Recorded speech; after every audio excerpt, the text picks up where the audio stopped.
maintenant, on est dans une situation où c'est ce que vous dites qui renforce l'extrémisme. Quand vous dites que l'immigration pose un problème, il faut aussi parler des avantages de l'immigration. Parce que moi, quand je travaille en France, je paye mes impôts ici. Donc les étrangers qui sont là, il y a une partie qui peut travailler et envoyer au pays aider. La majorité paye ses impôts, s'installe dans vos pays, enrichit vos pays. Donc ce sont des citoyens productifs. Après, il faut voir, il y a une minorité qui vient, il y a des morts, certes. Mais je voulais souligner une chose. Le discours que vous avez, il est encore légitime tant que l'Afrique restera muette. Et moi, aujourd'hui, je voulais m'indigner pour le silence de l'Union africaine. Les gens là qui meurent sur les plages, et je mesure mes mots, si c'était des Blancs, la terre entière serait en train de trembler. Ce sont des Noirs et des Arabes. Alors eux, quand ils meurent, ça coûte moins cher. Ici, j'étais venu en 2008 et j'avais dit, l'Union européenne, avec ses flottes de guerre, avec son économie, je vous dis une chose, si on voulait attaquer nos pays ici en Occident, il y aurait des moyens de se défendre. Donc si on voulait sauver les gens dans l'Atlantique, dans la Méditerranée, on le ferait. Parce que les moyens qu'on a mis pour Frontex, on aurait pu les utiliser pour sauver les gens. Mais on attend qu'ils meurent d'abord. C'est à croire que le laisser mourir est même un outil dissuasif. Et je vais vous dire une chose, ça ne dissuade personne. Parce que quelqu'un qui part et qui envisage l'éventualité d'un échec, celui-là peut trouver le péril absurde et donc l'éviter.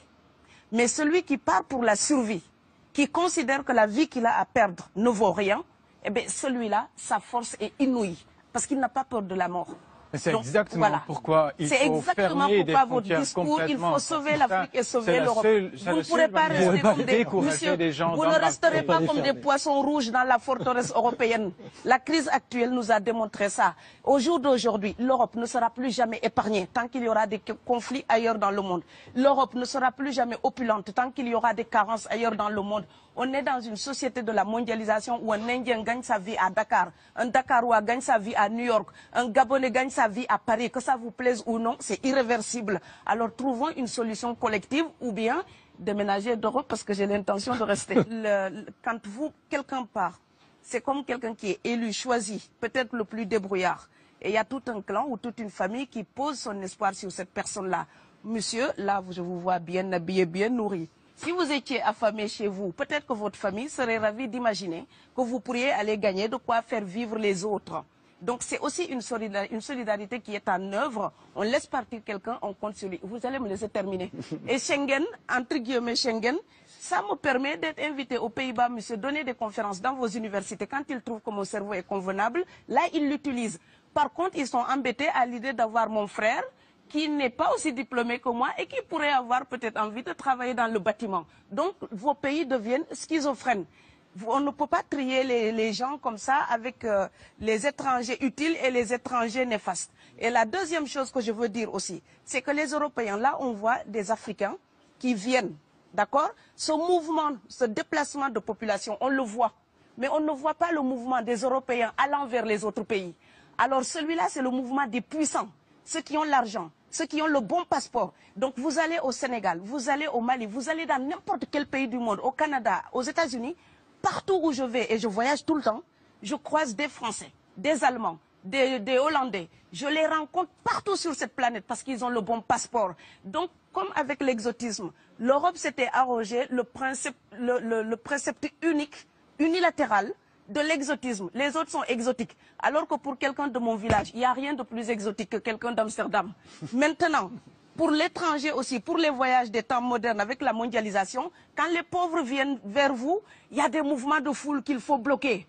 Mais quand vous, avec votre passeport et avec toutes les prétentions que cela donne, vous débarquez dans les pays du tiers-monde, là, vous êtes en terrain conquis. Donc, on voit les pauvres qui se déplacent, on ne voit pas les riches qui investissent dans nos pays.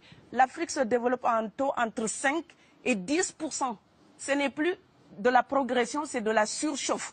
Sauf que quand des pays du tiers-monde se développent et qu'ils n'ont pas les moyens pour gérer tout ça, il faut une ingénierie, il faut une formation, il faut des populations pour installer une démocratie. Là, cette surchauffe-là, vous avez besoin qu'on reste dominé pour servir de débouché à l'industrie européenne.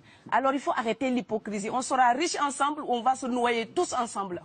Et je pense que l'Afrique et l'Europe, par exemple, sont là comme des enfants qui se regardent à travers un miroir déformant. Il serait enfin temps qu'ils se respectent, enfin qu'elles se respectent suffisamment pour que l'Europe arrête de nous envoyer ses déchets industriels pour pour construire avec nous de véritables industries, pour que l'Europe participe à ce développement et que l'Afrique, 60 ans après les indépendances, arrête de dire c'est la faute des autres. Au bout d'un moment, indépendance, c'est responsabilité. Si nous sommes vraiment indépendants en Afrique, nous sommes aussi responsables de notre destin. Et ça ne se fera pas sans les Européens et l'Europe ne s'en sortira pas sans l'Afrique parce que sinon nous serons un boulet que vous traînerez. Donc ce monde-là est lié et je pense que l'entente, je rêve d'une entente, d'une fraternité. Oui, je sais, ça fait bisounours. Mais il me faut garder cette utopie-là pour garder le courage d'écrire toutes les nuits. Parce que j'ai fait le vent de l'Atlantique il y a bientôt 12 ans. Aujourd'hui, à l'époque, quand je parlais de dizaines de morts dans l'Atlantique, on me disait « tu exagères ». Maintenant qu'on les ramasse par milliers, je suis absolument triste de devoir réaliser tout simplement qu'en tant qu'auteur, je ne fais que répondre à l'injonction de Schiller. La dignité de l'homme est remise entre vos mains, gardez-la.